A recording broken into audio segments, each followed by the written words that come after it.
2023年5月、フィリピンのネグロス島である施設の建設工事が行われています。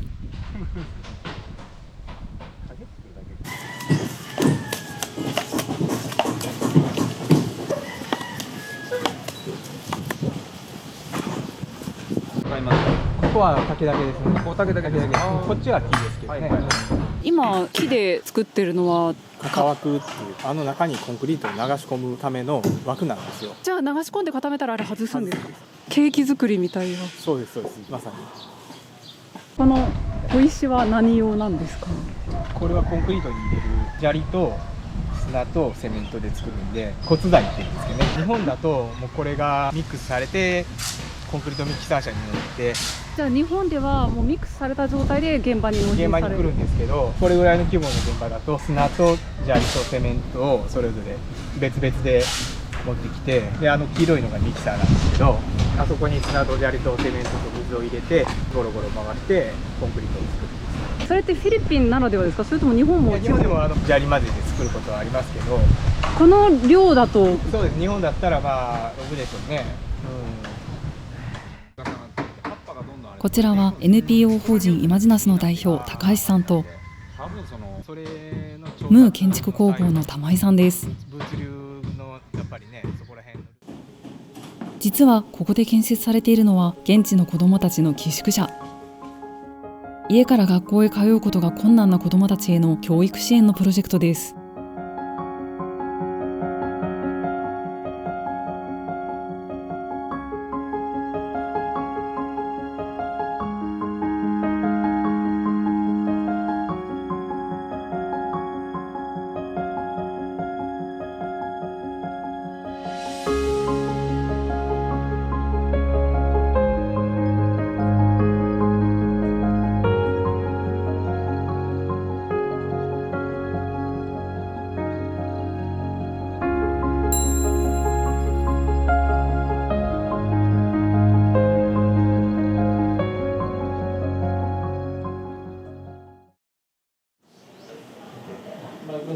2023年5月某日、高橋さんと玉井さん、そして現地のエンジニアフランシスさんの3社の打ち合わせが行われていました。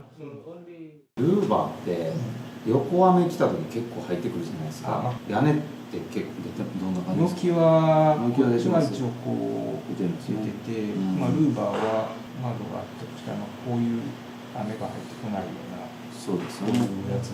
そうですね。この床のなんかシステムが多いですね。We put some, for example, like a battery or something, right? In case if water comes inside, then I worry about the electrical device. No. No. All devices are attached to the wall, not on the floor. Okay. 厚さ、あと音とかそういう意味でいくと、やっぱりまあハローブロックの方が。まあ音に関してはブロックの方が遮音性はある。遮音性はある。やっぱり厚さとか気になるっちゃ気になるんですよね。スチールと木とブロックですね。はい。結構違いますね。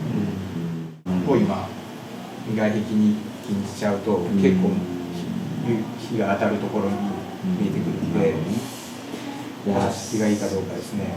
It's already burned. Okay, Yes. Okay, Yes, it's burned. That's why black.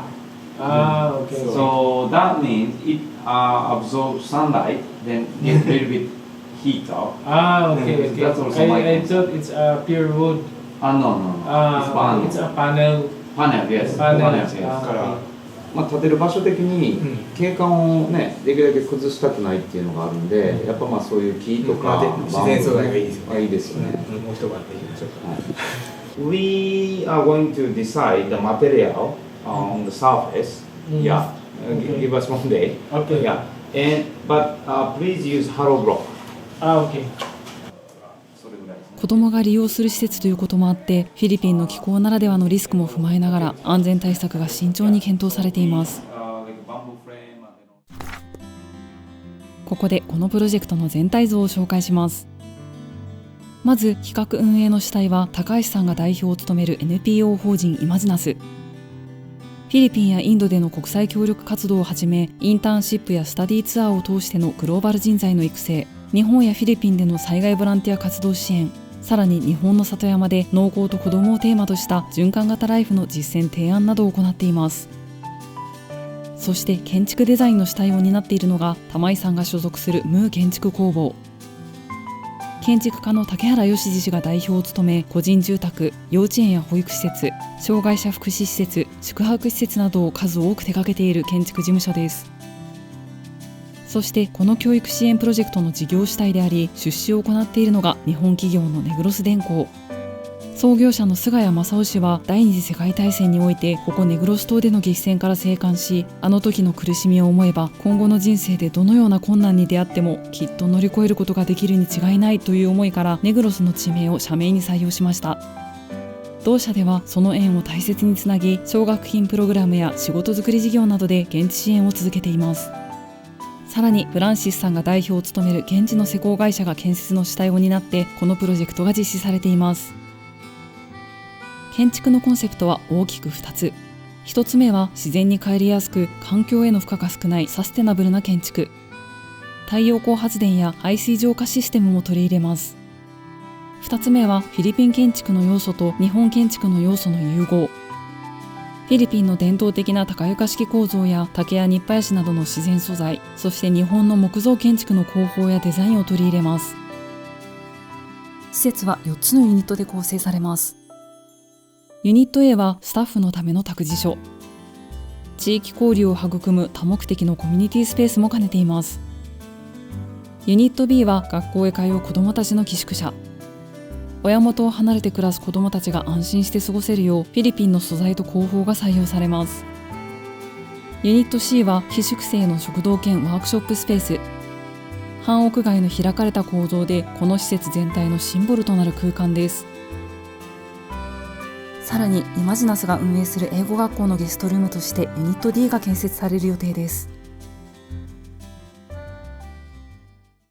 去年の7月に来たんですよ、最初。木の位置とかを全部測って帰ったんですよ、その時に。木をできるだけ残したいなっていうのがあったんで。なるほど。ヤシの木とかマンゴーの木とか全部図面上に位置をプロットして、でその中にこうどう立てていくかっていうのを設計して。でここに大きな木がもともとこれ2つ何個かあったんですけど、これ切らずに残してくれたんで。すごい大きい木ですね、確かに。ここのね広場で結構子供がバレーボールしたりで動物がいたりして、このなんか広場からこっちに入ってくるっていうようなこのなんか空間がねすごくいいなという。ここにナーサリー、作る計画なんですけど、ここはそのより地域に開けた感じで。誰でも入っていけるような、ここからずっと宿舎の方に広がっていくんですけど、その辺の配置とかね、どの木を残すとかっていうのもこう一緒に考えていただいて。日本でも竹って長く使う建材なんですか？いや、日本はやっぱ壁の中とかですね、直接はあまり見えてくるところは、茶室とかは使いますけど、こう太い竹をガンガン使うっていう場面は多分あんまりないんじゃないですかね。これが今回のここで使う、もうできてるんですけど、もう発注済みなんですね。組み立てて現場に持ってきて最後こう立てる感じです。そしてなんとこれらの建物には日本の伝統的な建材であるヒノキも使われます。コンテナの手配とかは僕は今日本でちょっと、知り合いの運送会社を通じて手伝ってもらってるんですけど、今のところいけそう？いけるとは思います。はい、大丈夫だと思います。日本とフィリピンの共同事業にふさわしい本当にハイブリッドな空間が出来上がるんですね。困難もたくさんあるとは思いますが、こうして現場を見てお話を聞いているだけでもすごくワクワクしてきます。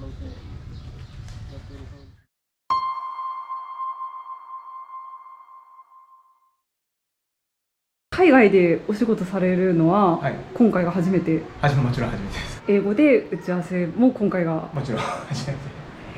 打ち合わせって思ったよりスムーズですか？それとも？思ったよりはスムーズなのと、オンラインでできるんで今は。ただやっぱりこう資料を見ながらとか顔を見ながらっていう打ち合わせはなかなかやっぱメールとかオンラインでは伝わらなくて。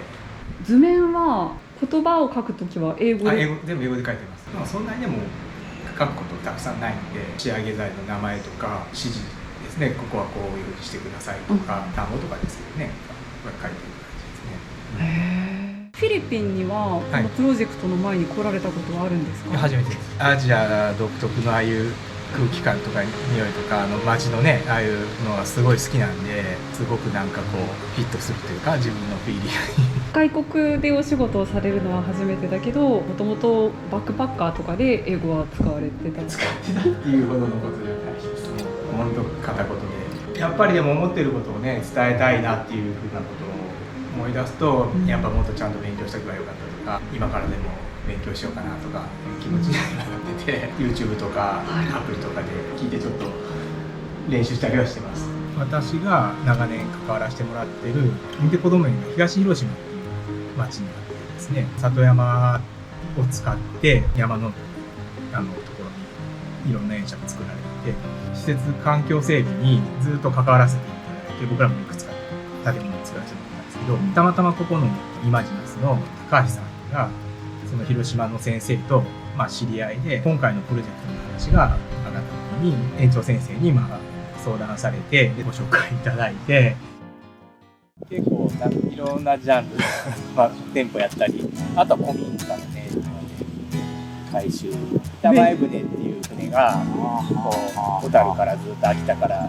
大阪までこう来た船の船頭さんっていうなんかと言われてる家を糸貸しで2家族ぐらいが滞在できるようなやるリノベーションしたんですけども、系統とかジャンルでこれが一番得意とか、逆とか好きとかそういうのはあるんですか？個人のね、一番やっぱり原点というかね、暮らしの場面とか場所っていうところがやっぱり一つの社会の中でのバック点というかね、原点というか、寄宿舎も住空間ですよね。まさにそうです。建物を作るだけでもないんだっていう、そういう価値観みたいなのが、建物を作るだけじゃないっていうのは、例えば表現する、表現する、コミュニケーションして何か形はならないけど関係性を築いていくとか、ハード面だけじゃなくて、そう単に図面を描いてこの通り作ってくださいっていうんじゃない、関係性の中で、お互い納得するものを作っていく、そこに関わる人がみんな自分事として関わっていける関係性を作っていくのも一つの建築の魅力だ。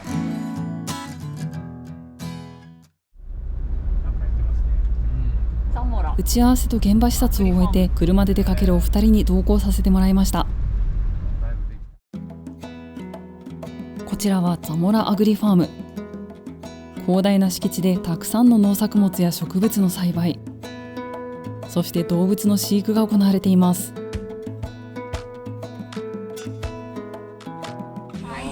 Dark green and smooth. Oh, okay. Yeah. For the Mexican, they put it in salsa. Ah, yes. なんでこんな甘いんだろう、不思議。カラマンシ？ No, it's cerejuela. Sweet and sour.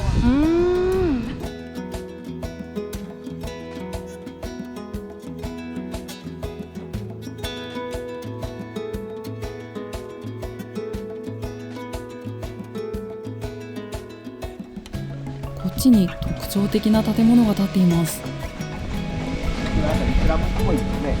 ああ、なるほど。トゥルタンの清塚、こういうとこも1本ではちょっと心もとないから2本で補強して、竹の多分釘を打って削り合わせて挟んでこう組んでっていうか突きつけてる。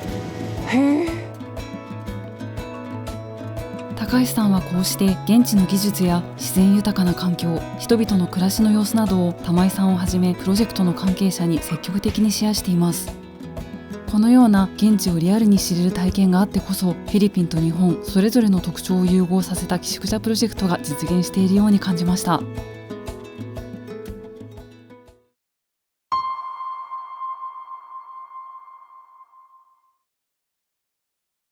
こちらはイマジナスの現地スタッフの一人、ジャニスさん。寄宿舎に入る学生の選定を担当しています。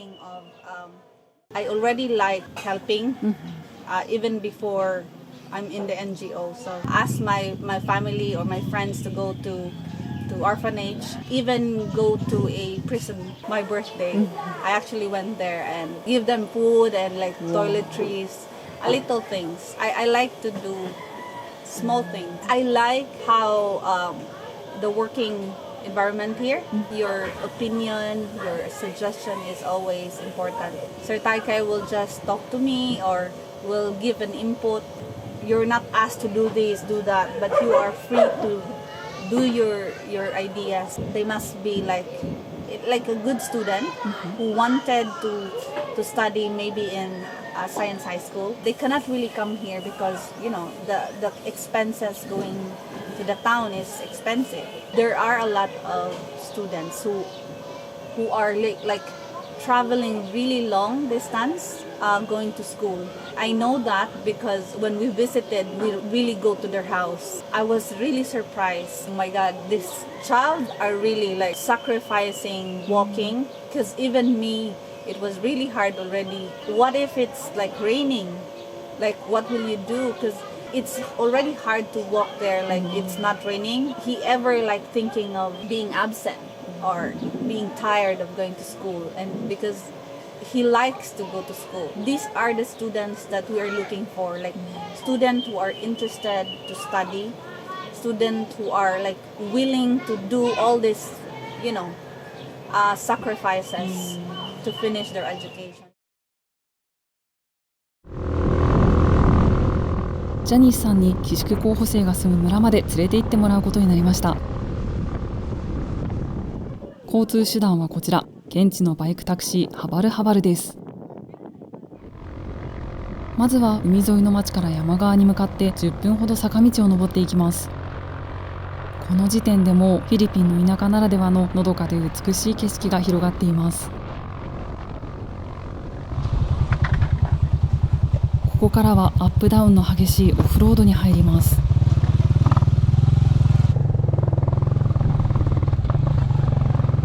ゴツゴツの岩がむき出しになっている悪路が約30分続きます。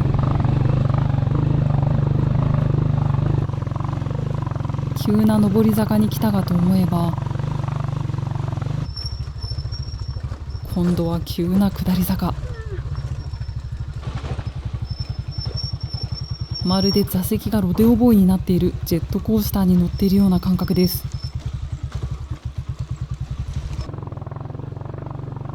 すぐ隣が崖でもガードレールはありません。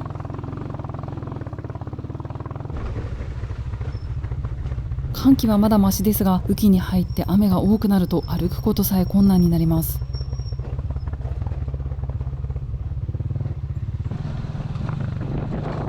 かなり高いところまで来ました。一面に広がっているのはサトウキビ畑。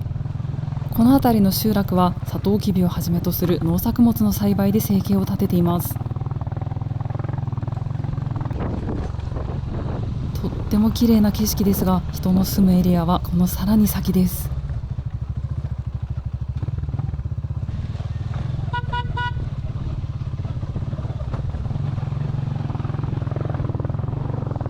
やっと集落が見えました。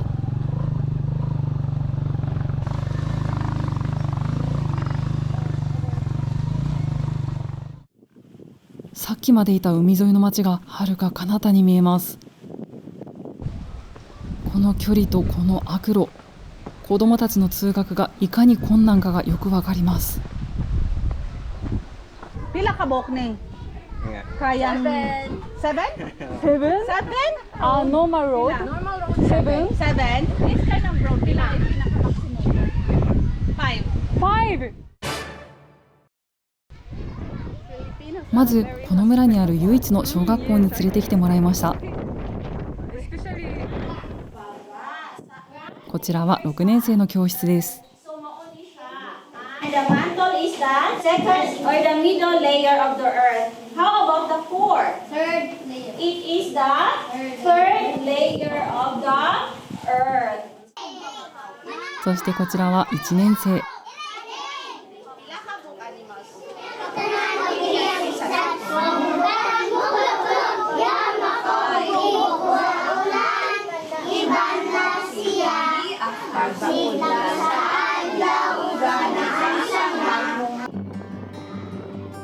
ちらの3年生と4年生の校舎は2021年の大型台風で倒壊してしまったんですが、イマジナスの支援活動を通して無事再建されました。先生と子どもたちのおやつタイムにも招待してくれました。揚げたバナナに砂糖をまぶしたバナナキューと野菜の春巻きベジルンピア、そしてフィリピンのさつまいもカモテ、どれもフィリピンでとってもポピュラーなおやつです。 Cook something for kids every Friday. They will make a games every Friday or unsa pa? Like Friday activity. Yes. 先生と子どもたちが大きな鍋で作っているのはフィリピンの伝統料理チャンポラード。たっぷりの水で煮たもち米のおかゆに細かく砕いたタブレアを入れます。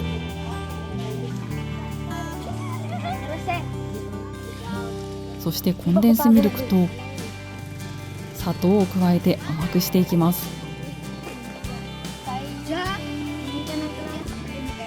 チャンポラード完成しました。チョコレートのおかゆと聞くと日本人としてはギョッとしてしまうかもですが、これが慣れると意外と美味しくてハマります。At first, I really don't want to be a teacher. But when I met kids, especially little ones, in here, in this village, I realized that they really need education because they are far from town area. So they really need someone who can teach them even basic knowledge.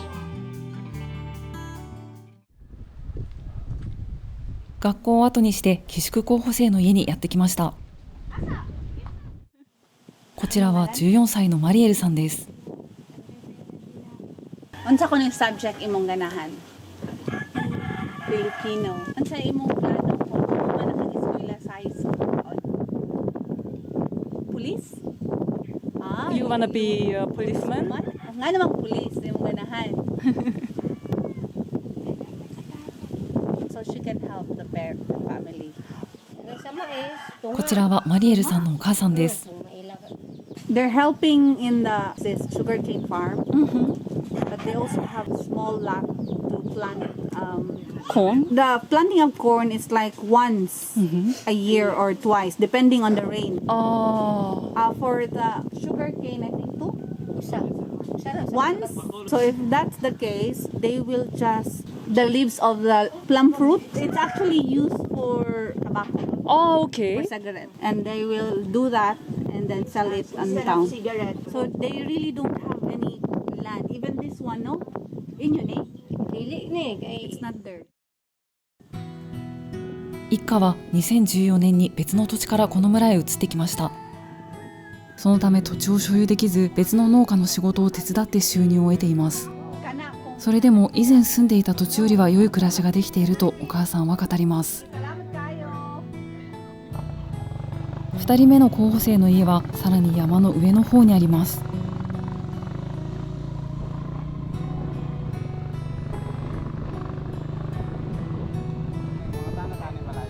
到着しました。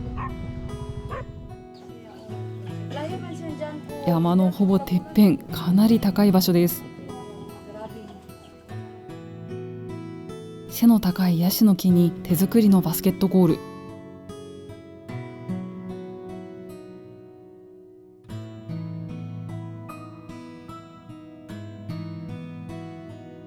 その向こうにはサトウキビ畑。そして眼下に180度の水平線が広がっています。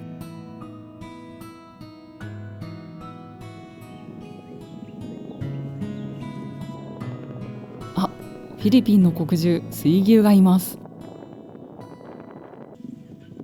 こっちにはヤギ、そして豚、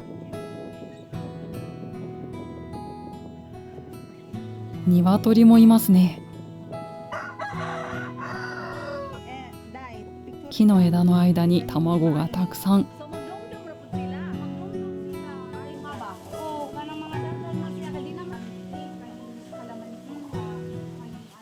This is solar?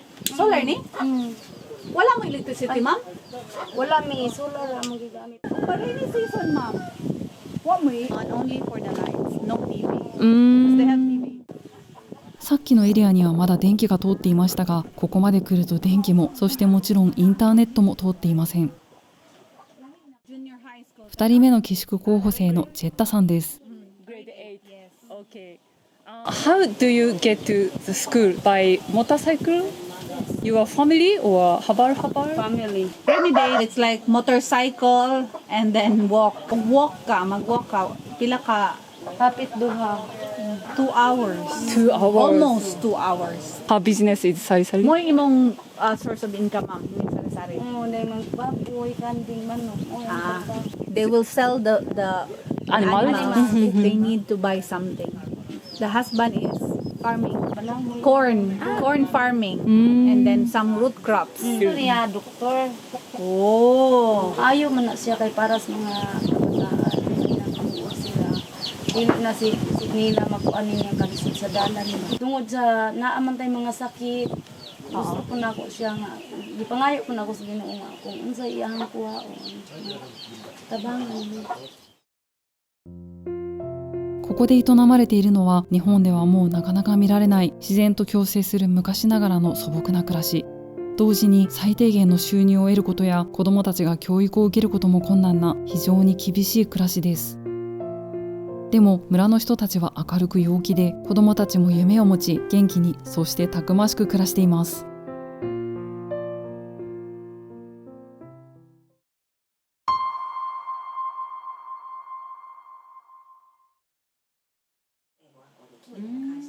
この日、高橋さんとお話しされていたのは白川由紀さん。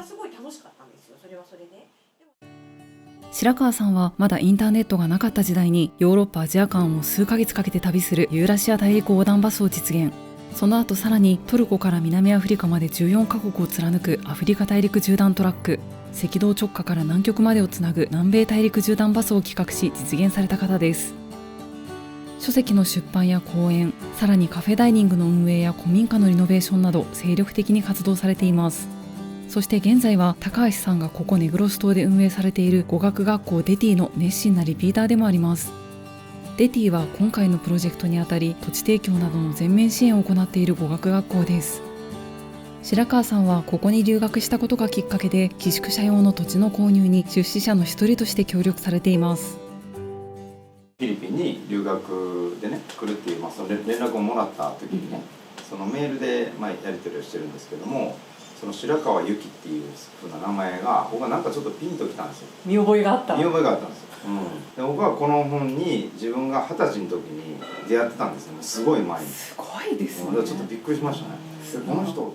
今東京に住んでるから、なんかこう子供が子供らしくいられる時間がすごく少ないっていうことにちょっとなんかいいのかなと思って、私結構ね今ぼーっとしてる時間がすごい長い子供だったんですよ。学校の行き帰りとかも緑の中で本持っててぼーっとしてみたいな、でなんか花摘んでぼーっとしててぼーっとしてる時間が長かったから、今みたいになんか早いうちからね、小学校の3年生くらいから夜の10時まで塾です、勉強ですっていう実利じゃないところでぼーっとしてた時間が、後の人生の糧になったっていう感じはしてるから、だからなんかその時間を東京にいるとなかなか作りにくいし、それでここを見つけた時にこれだと思っちゃって、そうそうこの感じ。子供は子供で自然の中でやっぱ自然に英語を覚えるっていう環境を作ってあげたくて、親子の思い出作りもよくて、でそれでそのリゾート感覚もあって、真剣な英語じゃなくてコミュニケーション英語の触りに触れさせてあげたいなっていうのが一番最初のきっかけ。アフリカに行った時にもうやっぱ地平線を見ながら毎日暮らしてるわけじゃない、でその視野のでの今しなきゃいけないことの判断と、やっぱり建物のなんか6畳一間の中にいてスマホだけ見てる中での今しなきゃいけない判断って、人間の脳が感知するテリトリーとしてはやっぱりもう全然違った答えが出るんだと思うんだよね。脳だけが動いていて五感が退化してる状態ってやっぱりなんか幸福感って落ちるんじゃないかなって私は思っていて、落ちない人も全然いると思うんだけど、ここのところが私大好きなのは海があって、でずっとこの日配足とかの音が聞こえてるわけ、鳥が飛んでて雲が動いてて、もうあと何もいらないんだよね。人間社会の子育てっていうのはやっぱり自然からも遠ざかってしまってるんで、そういう意味では子育てする時に自然の中に子供をできるだけ入れれれば自然が結構教えてくれるんで、罰もそうやしご褒美もやっぱ自然って与えてくれるじゃないですか。単純に人の笑顔が多いですよね、飛行機の中から。なんか人間らしいっていうか、例えばマニラで大学生の時にちょっとなんか赤痢になっちゃって、でもその時もなんか看護師さんたちがみんな夜中踊ってたんだよね。真面目に生きることは大切なんだけど、でもなんか真面目すぎて自分の身が持たなくなるくらいだったらもうどうでもいいやと思って踊ってた方がいいじゃないですか。もちろんその仕組みとしては全く完成されてないし、いわゆる途上国っていう部類だと思うし、でもなんか人間ってただ単純に経済だけが発達して物だけが豊かになればなんか心がすごく和むとか満たされるっていうものでもないじゃないですか。ないところを補完してくれるってなんかそれですごくお世話になってきたっていう感じがあって、それを一生懸命現地でやってる人になんかを通じてなんか自分も貢献したいっていう気持ちは今もすごくあるんですよね。さまざまなバックグラウンドの人たちの思いが詰まった寄宿舎プロジェクト、完成の日が徐々に近づいています。